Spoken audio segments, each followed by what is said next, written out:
ప్రతి ఒక్కరూ కూడా భగవంతునికి కృతజ్ఞత చెప్పుకోవాలి. అది మానవుడి యొక్క ధర్మము. ఎందుకంటే మనకి ప్రకృతిలో ఎన్నో వనరులైతే ఉన్నాయి. సో వాటిని ఉపయోగించుకుని రైతులు కష్టపడి మనకి పంటను పండిస్తున్నారు. సో దానివల్ల మనం కడుపు నిండా భోజనం తింటున్నాం. సో మనం కడుపు నిండా భోజనం తినడానికి ప్రకృతిలో ఉన్న వనరులు చాలా ముఖ్యమైనవి. అలాగే వాటిని ఉపయోగించుకొని పండించిన రైతులు కూడా చాలా ముఖ్యమైన వారు. ముఖ్యంగా మనం భగవంతుడికి అలాగే రైతులకి కూడా కృతజ్ఞత చెప్పుకోవాలి.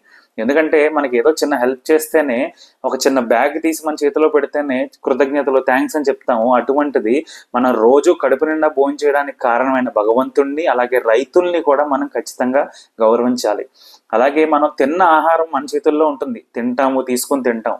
కానీ అది లోపలికి వెళ్ళిన తర్వాత అది శరీరం అంతా కూడా వ్యాప్తి చెందాలి. అలా వ్యాప్తి చెందాలి అంటే ఏదో ఒక శక్తి అనేది కారణం ఉంటుంది. ఆ శక్తే చైతన్య శక్తి. మనం తిన్న ఫుడ్ అనేది లయం అయిపోతుంది. లయం అయిపోయిన తర్వాత మళ్ళీ శరీరం భోజనాన్ని స్వీకరించడానికి సిద్ధంగా ఉంటుంది. సో ఈ శక్తి అనేది మనకి ఎక్కడి నుంచి వచ్చింది? ఆ శక్తే భగవంతుడి యొక్క శక్తి. మనం తినాలన్నా, మనం తిన్నది అరగాలన్నా, అరిగిన తర్వాత మళ్ళీ తినడానికి మనం రెడీగా ఉండాలన్నా కూడా భగవంతుడి శక్తి. ఇదంతా కూడా భగవంతుడి దయే. సో ప్రతి ఒక్కరు కూడా, ఈవెన్ నాస్తికులైనా సరే, మేము దేవుణ్ణి నమ్మమని ఎవరైనా అనుకుంటే కనీసం ఒక ఎక్స్ అనే పేరు పెట్టుకోండి. ఈ ఎక్స్ అనేవారు, ఈ ఎక్స్ అనే శక్తి మాకు ప్రకృతిలో ఇదంతా కల్పించినందుకు నిజంగా కృతజ్ఞతలు, ధన్యవాదాలు అనుకుని మనం అన్నం స్వీకరించడం చాలా చాలా మంచిది.